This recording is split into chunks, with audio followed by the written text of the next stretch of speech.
Massive opportunities for the courageous with #CrowdStrike.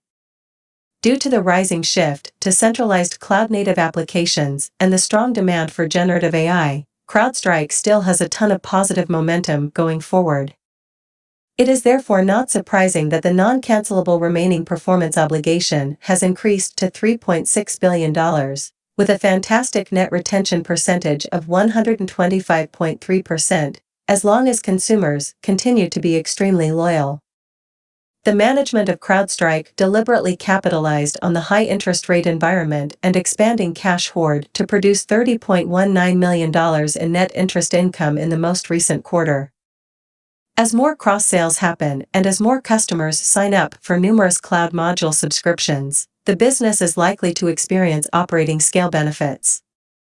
Given that the worldwide cybersecurity TAM is expected to grow at a CAGR of 12.3% through 2030, CrowdStrike is still a fantastic buy with significant upside potential to our long-term price estimate of $218.57. We have been very bullish about generative AI's near and long-term prospects given the strong demand for it and the rising transition towards centralized cloud-native apps.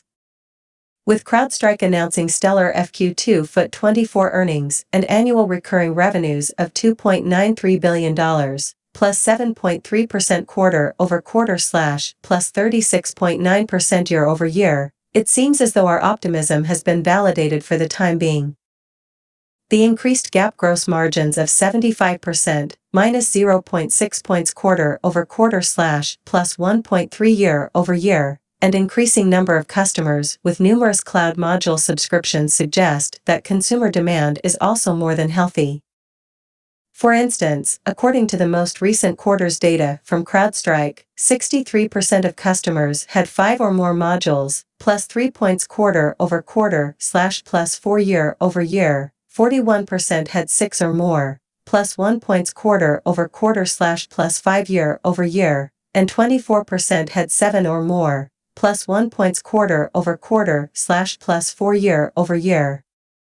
Given that customers are still very loyal, it is also not surprising that the non-cancellable residual performance obligation has increased to $3.6 billion, up 44% annually and plus 9% quarterly, which accounts for the outstanding 125.3% net retention percentage in the most recent quarter.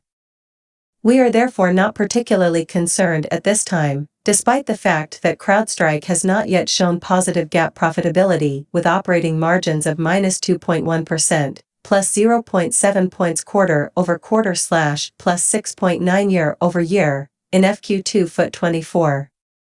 This is due to the fact that the company has reported positive cash flow from operations of $245 million, minus 18.5% quarterly-over-quarterly / plus 16.6% annually, and it is likely to generate economies of scale as more cross-sales and new customers join the company.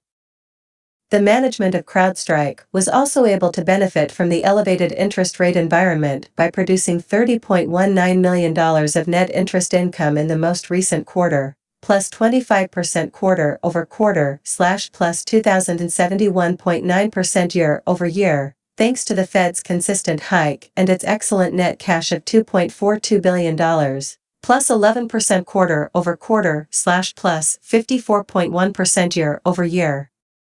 The cybersecurity company is more than prepared to weather the uncertain macroeconomic environment due to its exceptional profitability and strengthening balance sheet, which will finally lead to positive operating margins over the next quarters. For the time being, astute investors might wish to keep an eye on CrowdStrike's increasing stock-based compensation of $164.78 million, plus 25.9% quarterly-over-quarterly / plus 25.2% annually. This has naturally led to a steady dilution of its long-term stockholders, as evidenced by the 242.14 million shares reported in FQ2/24, plus 1.54 million shares quarterly / plus 9.59 million year. Investors might temporarily deal with the rising share count and headwinds to GAAP EPS in the intermediate term, depending on when the management decides to use its cash stash to repurchase shares. Currently, CrowdStrike trades at a reasonable 10.77x NTM/revenues and 52.44x NTM/PE multiples compared to its 1Y mean of 10.54x and 69.79x, respectively. The same has been noticed with its AI rivals, including Microsoft, NVIDIA, and Palantir, PLTR.